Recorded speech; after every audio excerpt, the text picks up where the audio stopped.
Ladies and gentlemen. I want to know, can you find your mind?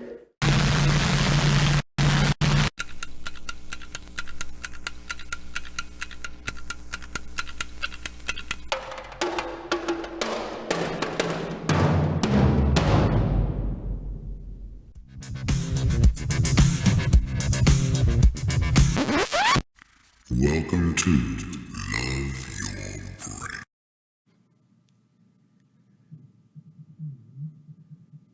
Hello, beautiful people. My name is Eric.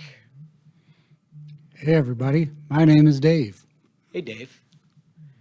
What's going on, man? Not a heck of a lot. Well, actually, I mean, we haven't recorded in weeks, and we had a holiday in the middle of it and broke up a lot of it. So, quite honestly, between the last time you asked me that and now, there's one or two things. There's been a couple Yeah, things there's a that have couple, come up. Huh? couple few cousins. Yeah. Yeah, I hear you. Well, it is good to be back. It's good to be back in this studio. It's good to be sitting across from you with microphones in front of us because I have a fun time doing this. So, a little bit of review on what we've done thus far. For any new listeners, here we are on episode I believe we're at 9. Episode I'm 9. guessing. We do this every time, and neither of us checks beforehand. Probably off by at least one. We've done a lot in our episodes thus far. You know, we started off just kind of riffing. Well, and- yeah, there was a getting to know us period where we purposely kind of talked a little bit about what we hope to do on the podcast.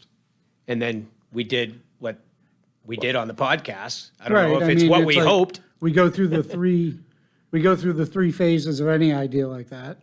We have the idea of what we want to do, then there's what we did, and then there's, oh, I wish I had added this later, but otherwise, Yeah. Well, I think it's been great, and some of the topics that we've gone over a 3-part series on addiction. We've had a couple guests, and so just realized I had something in my mouth and I was like chewing on it, Yeah. which is an absolute cardinal sin when you got a microphone in well, front of you. thank you for putting that away and not doing podcast So if blasphemy. anybody was wondering why I was mush-mouthed earlier, Yeah. All right. So now it's going to go great. oh yeah, Thank you for that. yeah, I won't screw anything up now. So today we were looking to press the pause button and really get more focused on us as the hosts of Love Your Brain podcast. And so, you know, it seems as though we find it important that people really understand kind of who we are a little bit more. And so today, what we're going to do, or what I'm going to do, is I'm going to actually start conversations with my friend Dave by asking him some questions, seeing how he responds, seeing what he responds with, and allowing the unfolding of that conversation with the intent of us getting to know Dave a bit better. So Dave, I know... Translation, he's going to interview me and none of it's admissible in court. All right. So that's funny. So Dave, I've known you since 2000, I'd say 2011. That sound about right? I'm gonna agree because I don't remember. Yeah. I know it's been about 14, 15 years, so it might have been earlier than Wow. that, but no, you're probably right. I think you're probably right. Wow. Yeah, no, because it couldn't have been 15 years, so you're probably right. So I'm going to do a little thing that I did in introducing one of our guests and both of our friend Peggy. I'm going to do that for you right now. And I would like to share with the audience who you are to me and how you occur to me. And that way I'm giving the audience my basic general consensus interpretation on Dave. And then we'll get into, these ridiculous questions that you're going to pick apart and make for... Wait. Are you trying to seed the What the hell? How do you know what I'm going to do? I don't know, maybe because wait, I've I'm known you picking for you 14 apart years. already. So Dave. Dave has always been a light in the dark for me.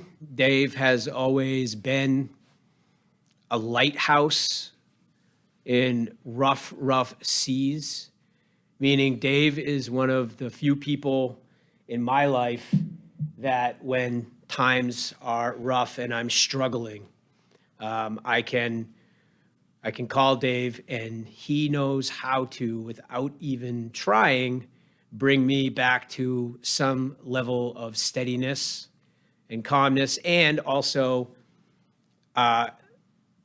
looking through the lens of a non-reactive way, which is typically when I call you when I'm all stirred up. That's how it began with us, and then it developed into a really powerful friendship where I think, at least I can say for myself, that I appreciate your mind, I appreciate your beliefs and your views, even when they are not in alignment with mine. And you have been one of the most challenging, not challenging in... I've heard that word used before. You challenge me in a way that helps me stand more firm on my own truth. You are not someone that will ever co-sign my bullshit. And I know when I call you that I'm going to get honesty, truth, and also a different perspective that helps me see what's actually occurring. So Dave is also one of the wittiest, most funny, dry humor dad joke people that I know, which I'm sure if you've been listening to this podcast, you will have already recognized that. Dave is one of the most talented, creative people I know. He's an artist, he's a poet, he's a musician that plays multiple instruments, and he is a beautiful writer, a wordsmith. So I've always looked up to Dave, and I still do, and Dave's one of my closest friends, and I'm just so honored to know him, to be doing this podcast with him. And thank you for being my friend, and thank you for being my co-host on Love Your Brain. Wow. Thanks, man. Yeah, dude. As a guy who secretly suffers with perpetual bad self-esteem, listening to that, I'd almost hang out with me too. Yeah. Yeah, I appreciate that. Yeah. You know, I love the written word. Flunked most of my English classes, though. Also flunked most of my art classes. Really? I did. From middle school on, I flunked everything art related. And usually I would create something as part of a project, but I would be so taken with what I needed to do to create what I wanted to create, that I would blow by all of the guidelines that I was supposed to be following for the project. Yeah. And therefore build a beautiful piece of art that had nothing to do with what I was supposed to be doing for the project, and I'd get a big fat 0. Right. Right? So, and then the teacher would be like, "Do you mind if I display this stuff?" So You get a 0 or an F, but this is really good. Let's put it in. Yeah, Let's and showcase there was it a lot of that. in the glass case. There was a lot of that. And so I flunked most of those just out of, and the same with English classes. Like, I would write all kinds of really elaborate stuff, but my grammar would be fucked up and I would switch tenses and things like that. Yeah. And I don't know. Well, you hear about, some of the most elite people in certain fields, and you do hear often that they didn't really do well in that subject in school. And I'm, my hunch is that they were either bored or just driven by what they connected with in that realm, not so much what was dictated to them or what was forced upon them. I was in a conversation recently with somebody in education about a student, and it's funny, okay, so now mind you, when I was in school, I was in grade school in the 70s, right? And so when I was a disruptive influence, they built a little cardboard divider They put it in the back of the room and they put me behind there so I couldn't see anybody and nobody could see me. Wow. And that's how I spent my third grade year.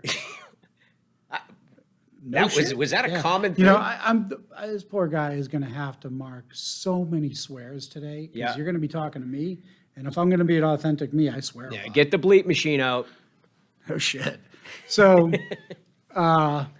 and so, yeah, so that's how they dealt with that kind of thing back then. Yeah. Right. And so, that made a difference later on in quite how people dealt with me, you know, because you were using the term bored, and the assumption was also that I was bored, right? And I don't think I've ever been bored in my life. Okay, I've never been bored. It is a fucking carnival in my head. Yeah. You know, now that doesn't mean that I don't need to get up and move and do something, but I'm not bored. I'm constrained. And I don't know, I thought of this when I was talking to this teacher recently, and then you just brought up the same word, the bored thing. And for me, I was never bored. I was constrained. I was required to sit in this chair right now. And to this day, most of my art creation is based on inspiration. All of a sudden I need to write. All of a sudden I need to draw. Right. And that's So if when I someone's do it. giving you an assignment, that's not as inspiring. It's more of a dictation. It's more of like, yeah, this is what we want you If to I don't, do, even if if you don't I don't want have any to. reason to buy into Right. it, I won't do it. Yeah, don't you think that that isn't that the case for so many young people in education? I mean, it's just, unfortunately, the way that our education system is set up with testing and scores as being the And main focus. I'm not saying anything pro or con about the education system, though I do think that putting a kid in a cardboard box probably isn't the best idea. Yeah, that's a But good point. more, I'm just talking about the fact of how I was. Yeah. And, you know, that's one of those things that when you're a creative person, I don't know, sometimes you forget about the other stuff that's going on around you. You know, it's there, but since it's not nagging you, the other stuff, the juices, the things, the muses that are in your head Yeah. are working, and you kind of forget it's there and you trip over it later, you know? Right. What is the creative process like for you, and what is it that begins that has you being inspired? There is no one thing. Can you give an example? Yeah, I swear okay, so recently, both of my parents passed away. And so when my father was the last one to pass away, we were going through this house that they had been living in since I was born. So, and both of them had some pack rat in them. And so this place had There's a lot some of crap stuff. in it, you know? Yeah. And we're going through my dad's bureau, and like everybody's got junk drawers, right? Yep. And in his bureau was a tall bureau, probably, 6 foot tall, so I'm taking the top drawer out and I pull it out. And in the back is a cellophane bag with a broken crucifix and pieces of Jesus and his little head rolling around in there and stuff in this bag. And I picked it up and I had this, real powerful boom. I got a bag full of broken Jesus. And I'm like, and immediately it was either going to be a song or it was going to be a poem, but that's where it started. Wow. And then what happens after that is I walk around and it bounces around in my head until what the next line or the surrounding lines appear next to it. And I will often write half of it in my head before I finally, I guess now these days I write it down quicker than I used to. Yeah. But usually I got to have a couple things. But if I get an inspirational line, sometimes I'll just put that down and then I revisit it later. And I'll just usually put myself in a kind of a meditative state, make the equivalent of throwing your eyes out of focus, but doing it mentally, Yep. and then see what words come through. Thank you. That's pretty cool. You use a lot of different mediums for your creativity, what would you say is your go-to over anything? You play music, you do poetry, you make art. What's your go-to? It's going to be poetry first and foremost. Yeah, I thought you would say that. I mean, art started, well, I don't know. Apparently, I just used to draw a lot as a little kid, to the point where by the time about age of 7, my mother was like, all right, we're going to put him in art class. So like by the age of 7 or 8, I was in art class. And this old artist's house in Nashua, go in his basement, a bunch of people, he had a bunch of art things, and I had to sit in a class with like a bunch of 60-year-old women. It was weird. But I learned a ton. You were the only kid in that art class. I was the only kid in that art class. That's kind of cool, man. Yeah, and I had to listen to Casey Kasem every Saturday morning, man. Top. What's this in Casey? And Kasem? yeah, Casey The Kasem. voice of Scooby He Doo. was the voice of Shaggy. Shaggy. Yeah, and he did the top 40, Top the 40. countdown right? And so I know distinctly that when Stevie Wonder's Sounds in the Key of Life, I think it is, with Sir Duke on it, was knocked number 1 for something like 60 weeks in a row, and every goddamn Saturday I had to listen to that song. Anyway, so art started early, but poetry blossomed on its own somewhere around 11 or 12, and I just started writing copious amounts of it. But I was also like playing football and baseball, basketball, whatever, and tough guy smoking cigarettes too. Yep. And, there's no way I was going to tell anybody I was writing poetry. So I didn't do anything with it. When I self-published my first poetry book, I was probably 25, and there was a guy from the Nashua Telegraph who had gotten an advance copy, and he was going to write reviews on it, and he was also teaching an evening English course, and I'll get through this quick, but he gives it out to his class, like, read this, tell me what you think of this, and one of the people in the class got it, and they look at my name, and they're like, is that Dave? So this little girl that I grew up with. So she goes home, she's like, David go and publish a poetry book? And her mother's like, I don't know, that sounds weird. Calls my mother, did David publish a poetry book? My David? What, are you kidding me?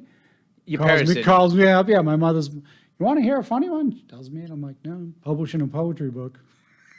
She's like, Wow. it was pretty funny. That's when they found out. What was it mostly that had you not wanting people to know that was part of who you were? Was that you were a poet? I think there was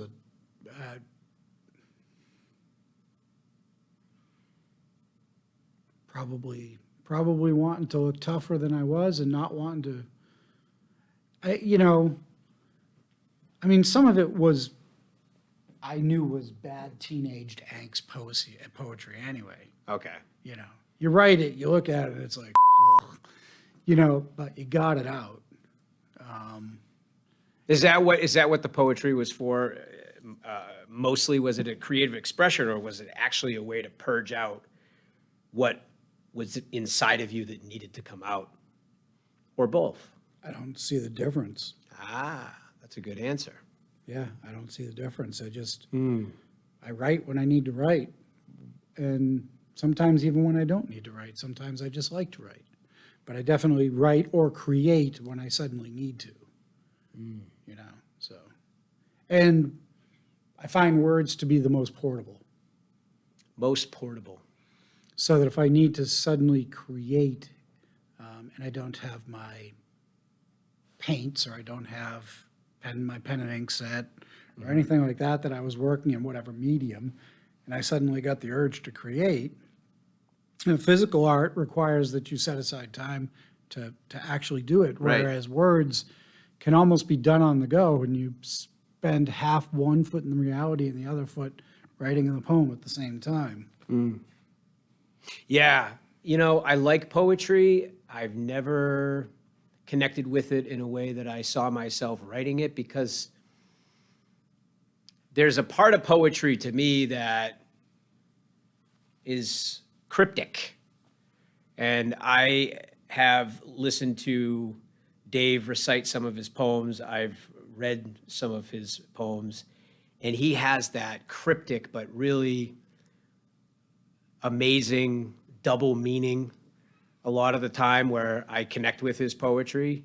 And I was wondering, man, do you happen to have any poetry that you would be willing to share with me and the audience? Well, not having anything even remotely repaired, I was waiting for you to do that. I saw. Yeah, and I'm like, fuck, he's going to ask me.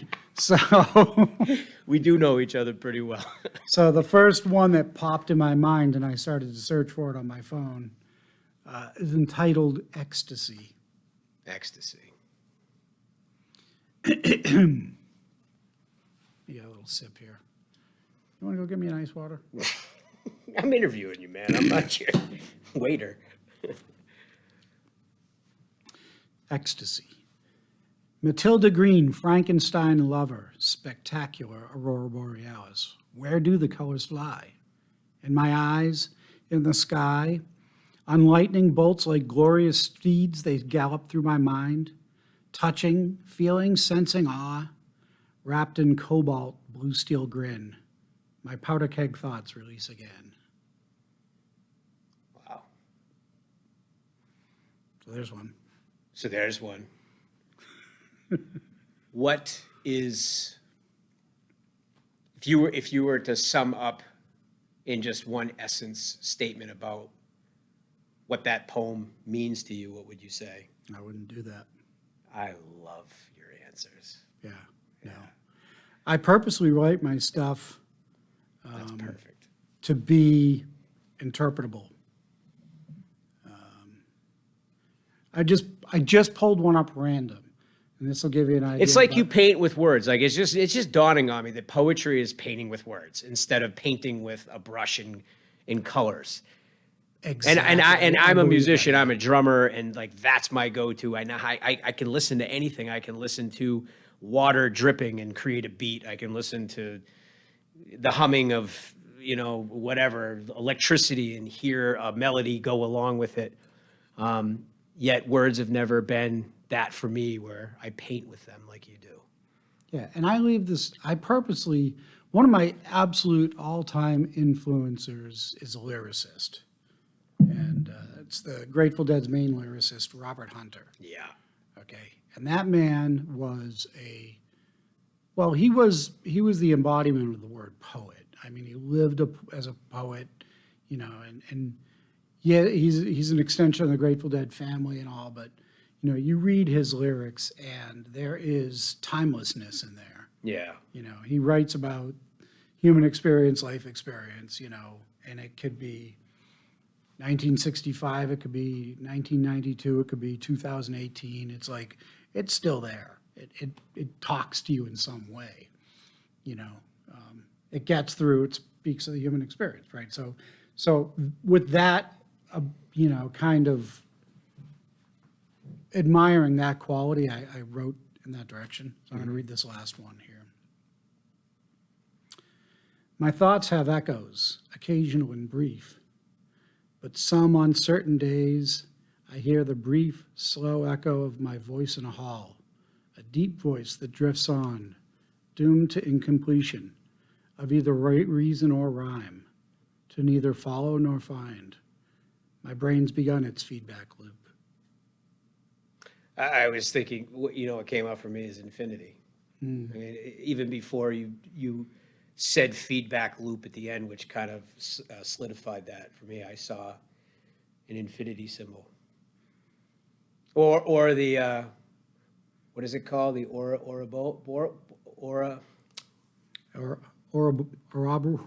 Yeah, Ouroboros. this is good. Ouroboros. Ouroboros, which is the snake eating its tail.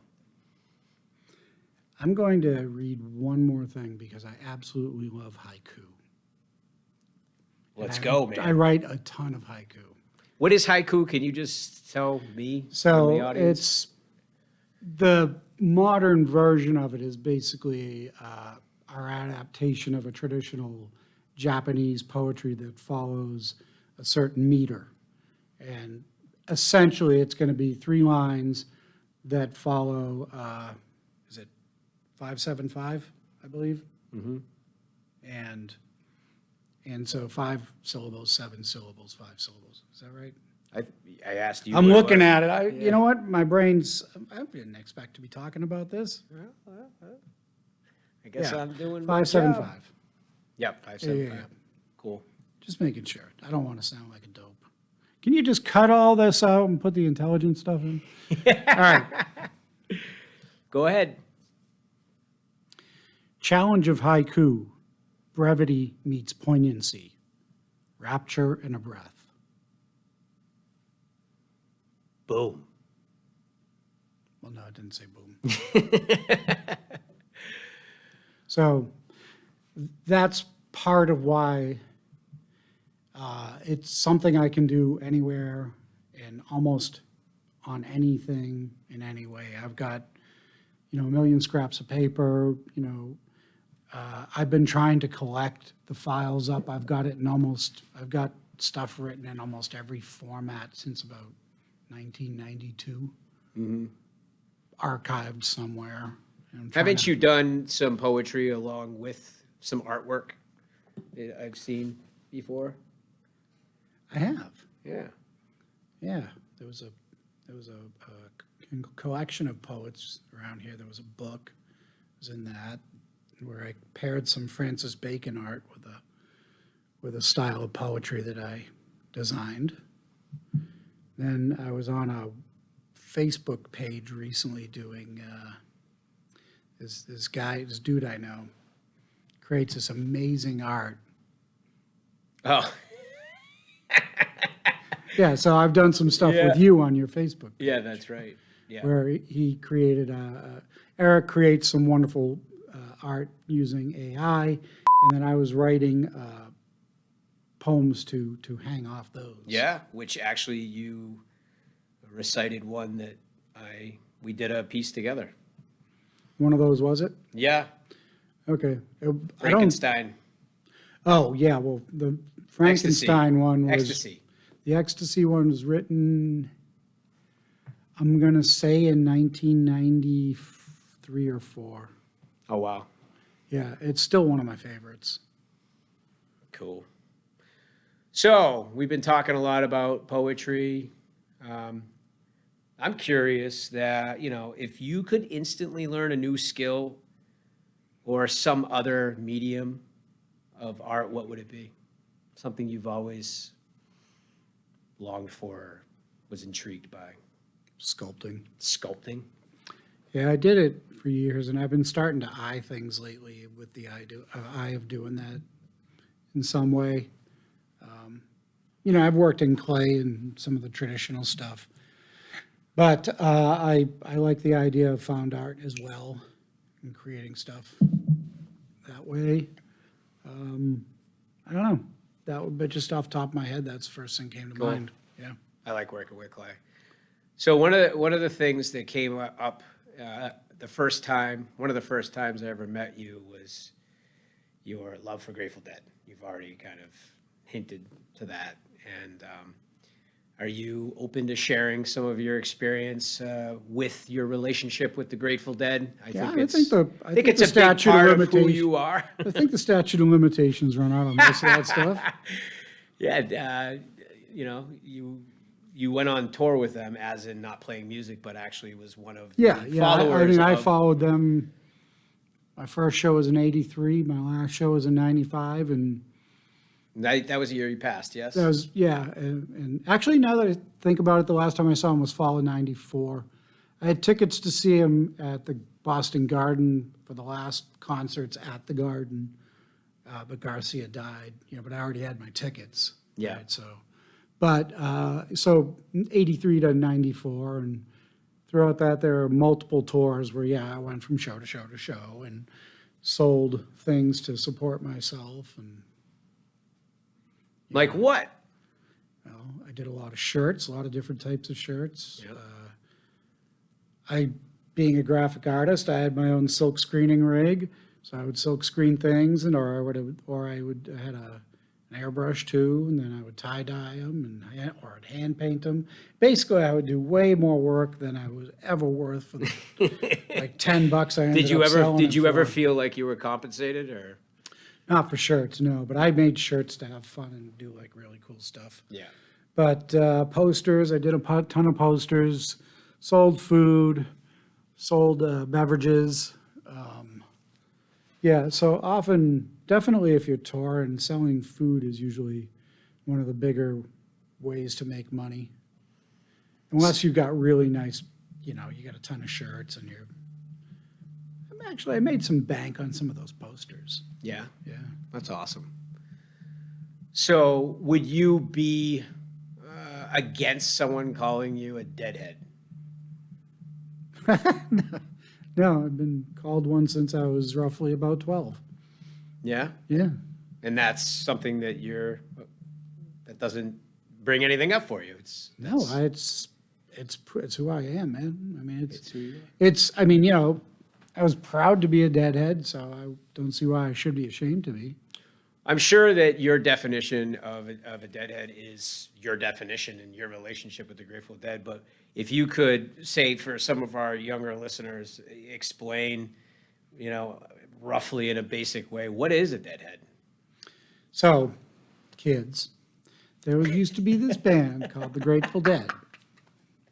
They came out of the San Francisco area, where they had in various groups before that had different names. The Warlocks. Well, the Warlocks, just prior to being the Grateful Dead, was the most complete version. Mm-hmm. But there was there was Mother McCree's Uptown Jug Champions. There was other, the Wildwood Boys. Yeah. Anyway, so these guys were a band that were assembled of really different stock.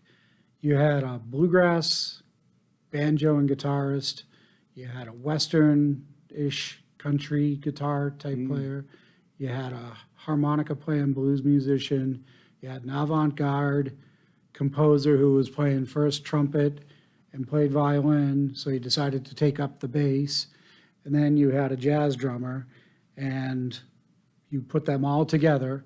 And as Dennis McNally says, is you combine all those egos and dissolve it with acid, and because they did, right? So they were a band in the early 60s who were, while LSD was still legal, helped push the boundaries of what it meant, testing the bounds of reality, testing the bounds of music. And so they proceeded to become this really inventive band that most people relate to the jam band style. Right.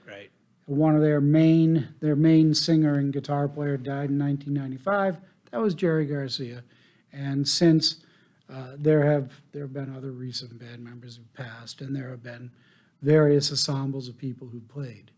But the thing about being a deadhead, man, is that I know deadheads in every walk of life. Yeah. I mean, there were deadheads in the White House, and there's been deadheads all the way down through every other job I've had. Yeah. There's almost always one. We're everywhere, man. You still In all are. walks of I life. bump into deadheads all the time still, and it's funny. I meet younger people, as in like under 35, under 30. I don't know if they're deadheads because they weren't around when they were around, but they have quite an affinity for the band, and it's really cool to see the younger generation like digging something that started a whole genre of music. And you know what grew up around it's a deadhead. So because the Dead were wildly popular, right? But the way they considered themselves, they were like fingers on a hand. Each one of them was like a finger on a hand. And in order to fully functional, they needed to all work in unison. And I believe the audience was the thumb. And without them in there, this just didn't work. And it was kind of this group experiment that would happen each night that they played. And the other thing is that Jerry Garcia himself said he was pretty much constitutionally incapable of playing the same thing twice. Like he just always wanted to play it different the next time and try different things. Right. And so they never played the same song quite the same way each time. And they had a pretty wide repertoire, so they didn't even play the same sets. So you pretty much, if you wanted to see moments, and they played without a net. They played Right. without a net. They basically got out there and they put it all out there. And I saw them have some spectacular failures. And you saw some train wrecks. Spectacular failures, train wrecks, and nights which transcended the current reality I was in, multiple times, Yeah. And around it though, so to do this, you'd kind of see these people following them from city to city because everybody kind of wanted to be there for that experience because it could only be had there. Yeah. And you'd end up with this kind of nomadic following of fans. Right. And they ran the gamut. They weren't all hippies and they weren't all Wookiees and they weren't all, Yeah. some of them were lawyers in a hotel room, I'm Right. like, but what happened is that this kind of subculture grew up around it and with it, its own kind of language and its own ethos.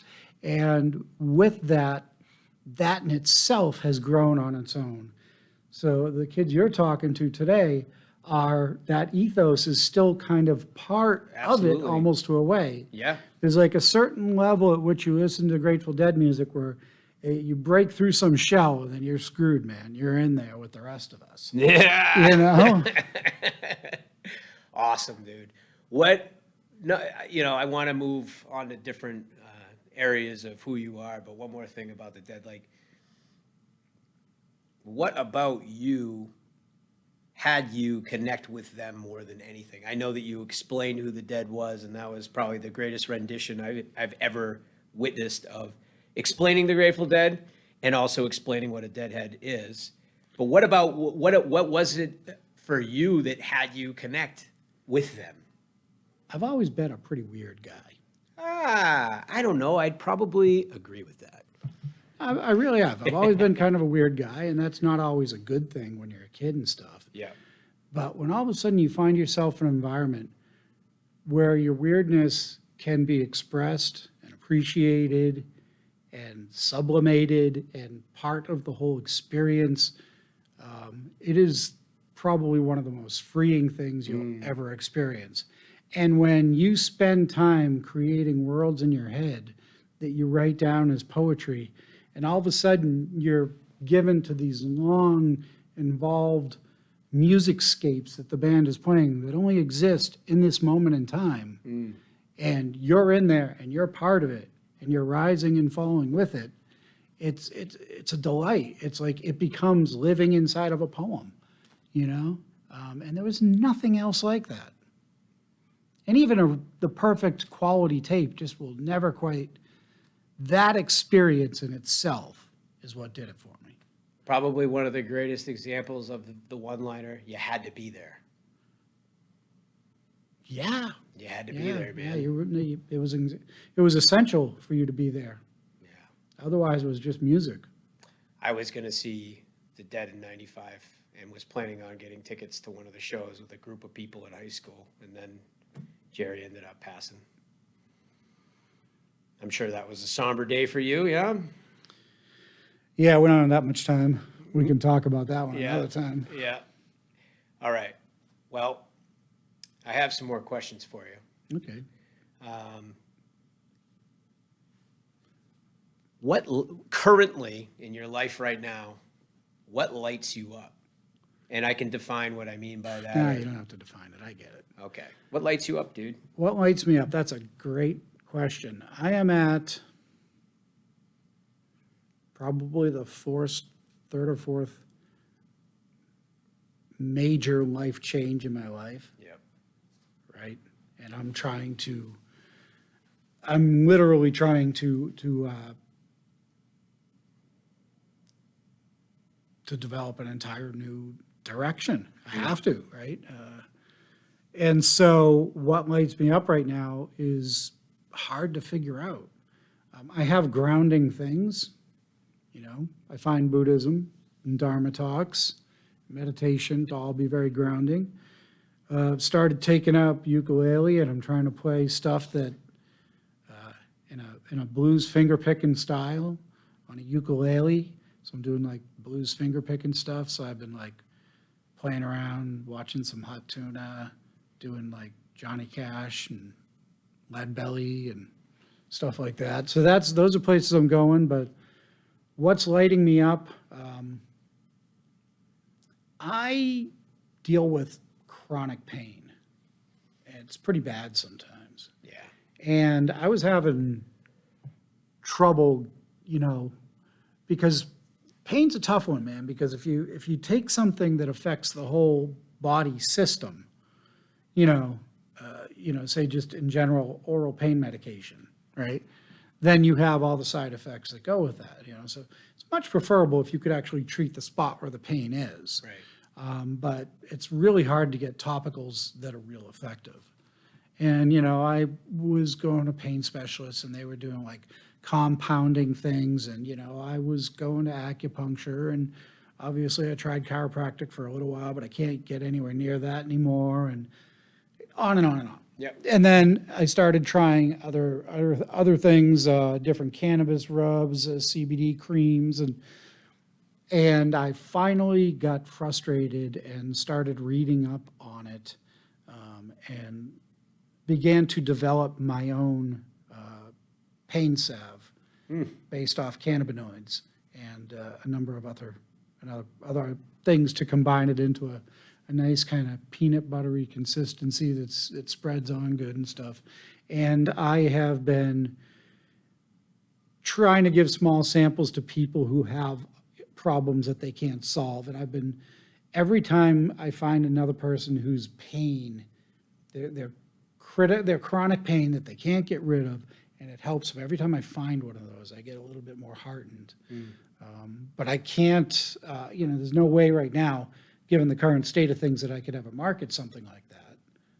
Consider where we live and all that kind of stuff. But, Oh, I see potential, but yeah. Yeah, but I'm heard. a New Hampshire resident, and so got it. right now there's nothing that I could do or produce in my home that Right. but only for personal use. Anyway, which is way more than I really wanted to talk about here. But it's something that does light me up, because I would love to be able to, if I can, produce this to help people. Be great if I ever made money sometime, but right now I'd just like to be able to Be in service. be able to take some people's pain away. Yeah, man. That's what you've done for me. Without salves or creams. It's just the salve of my presence.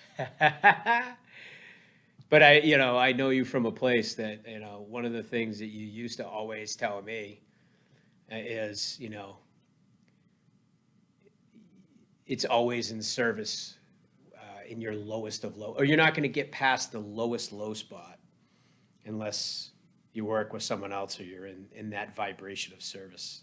That was something that you always would bring me back to, and it's something that became ingrained in my Well, it's weird too. my 'cause- persona, and it's what I do. Like, that's the one thing that I know, that when I'm really struggling and I have high anxiety and I'm, stewing about stuff, is just being in service, as simple as calling somebody or opening the door for somebody. I got a handful of people who I talk with on a regular basis who I try to help when they're going through stuff too. It's like, it's kind of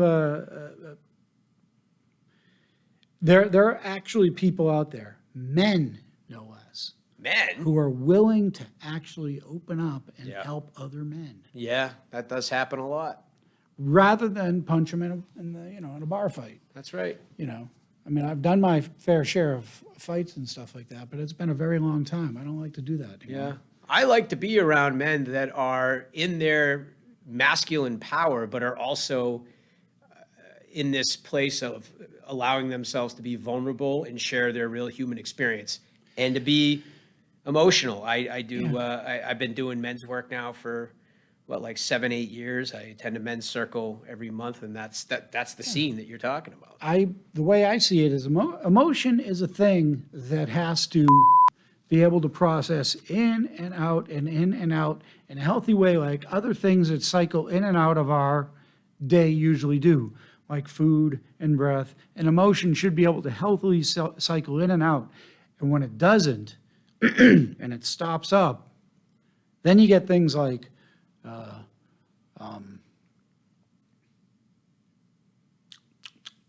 you get, Dry mouth? yeah, well, I got dry mouth, but you get things like anger gets stuffed down and turns into depression. Or rage. Or in the opposite, fear gets stuffed and comes out as rage or things like that. Yeah. And then people think, you got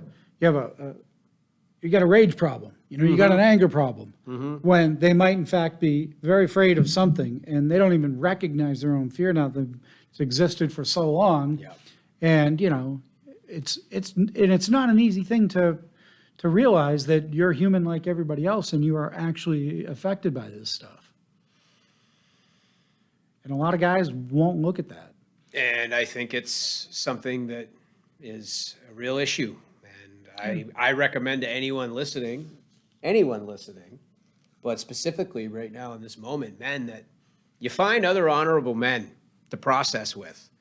It's a very ancient practice. Men have been helping men heal for thousands and thousands of years, just like women have always helped women heal.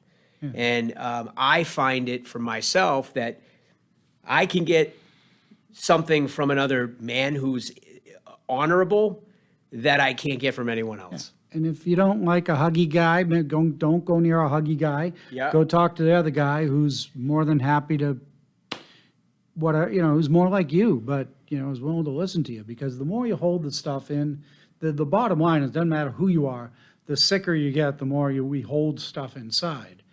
I mean, within reason, sometimes, things have to be processed in the right way. You just can't go up and sit down to somebody at the park and start talking about how when you were a kid, they might run away from you. Yeah. Yeah, so we've got a few minutes left, and I actually came up with this whole list of questions, and I've only used this list one time and realized that it wasn't that effective, that being in conversation with you and going with the flow of this interview is the way to go. But I would like to ask you a couple specific questions in the few minutes that we have left. Shoot. All right, so Dave, if you could ask the universe one question and get a direct answer, what would it be? What is dark matter? That's so good. I'm 100% serious. I know you are, but it's so matter of it's not a philosophical, like spiritual thing. It's like, what is dark? Yeah, I know. What the hell is dark matter, dude? Right? It takes holds up the whole majority thing. out. Yeah. It holds everything together. It's like the glue of How is that reality not and an existence. existential question? Yeah. What is that? Did you need it to be prettier? No, I love it. Dear universe. What do you think what do you think dark matter is? Not going there. We don't have that much time. All right. You asked me what I'd ask it. I asked the question. We're done. Move on. Oh, dude, so good. What is a truth about yourself that you've been hesitant to fully accept, but know you need to? Is this an interview or freaking therapy? A good interview. What is the truth about me? A good interview has some pseudo therapy in it, my friend. What is the truth about me? That you're hesitant to fully accept, but know you probably need to.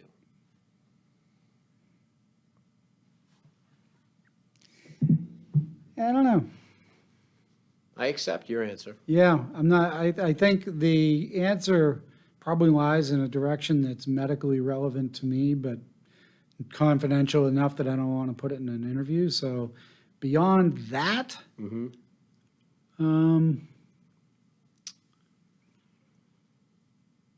God, I don't know, because I face an awful lot of truth about myself, uncomfortable or not. So probably I'm not as smart as I think I am. Ooh, good answer. Thank you. I So we're about to come. No, you said you had a bunch. That's 2. You still got time on the clock. All right, buddy. I mean, I'll I'm just kidding. You can keep You can going. end this anytime you want. yeah.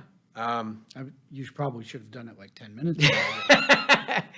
No, this is kind of a cliche question, but I always like this question because it really presents the difference of adulthood and your perception of who you once were. So yeah, here's the question. Like if you were able to face your younger self, what's something that you would want to tell your younger self? Some advice, some wisdom? Those hypotheticals drive me crazy. I know, and that's why I had to end it with one of them, Dave. I because- knew that you would be driven Well, crazy. I'm by this. answering it exactly how you knew I was going to, which Exactly. is those kind of things drive me crazy. I know. Because there's situations that can't possibly be made to happen. Right. And not it talks practical. about, how could you impart knowledge to somebody that you used to be, which of course calls into all kinds of problems with time travel that just aren't even possible.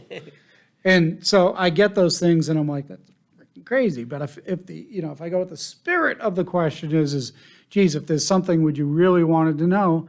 And the answer is still no. Because if you think about everything that I've said while sitting here the whole time, like most people, my reality is made up of my experiences and my input from the world around me. And I've never been one who bends to the system. And so therefore, even the advice I would have given myself, knowing me, I would not have been willing to take. Got it. So that's to say that I know myself well enough to know that I wouldn't have bought my bullshit and I wouldn't have done it. That's the greatest answer I've ever heard of that question. And I've heard people answer that question many, many times. Well, I mean, not for nothing, that's probably the one thing that's been true my whole life is that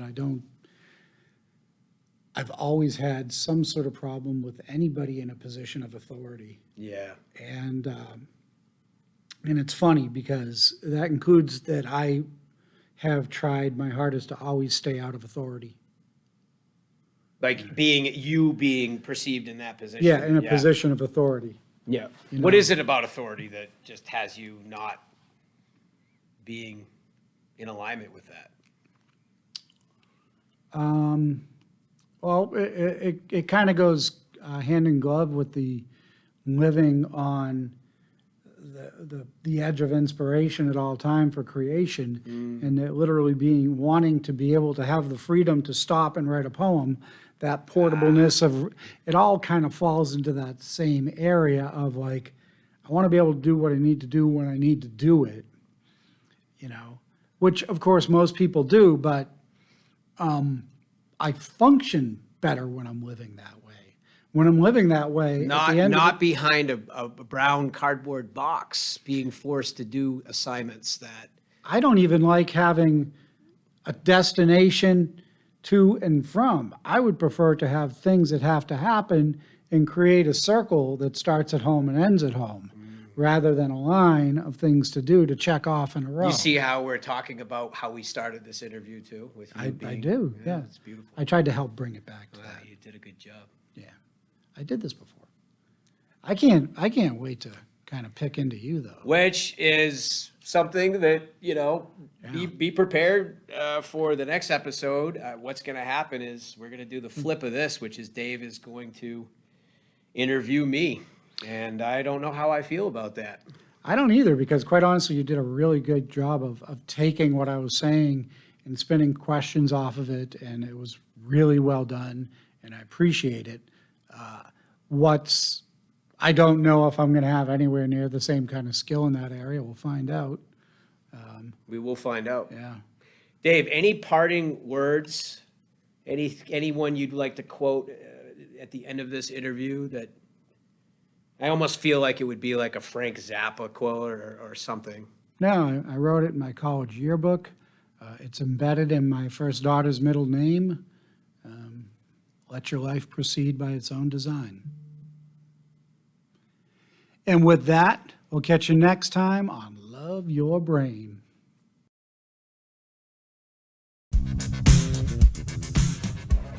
Thanks for listening, and until next time. Oh, wrong setting. That's better.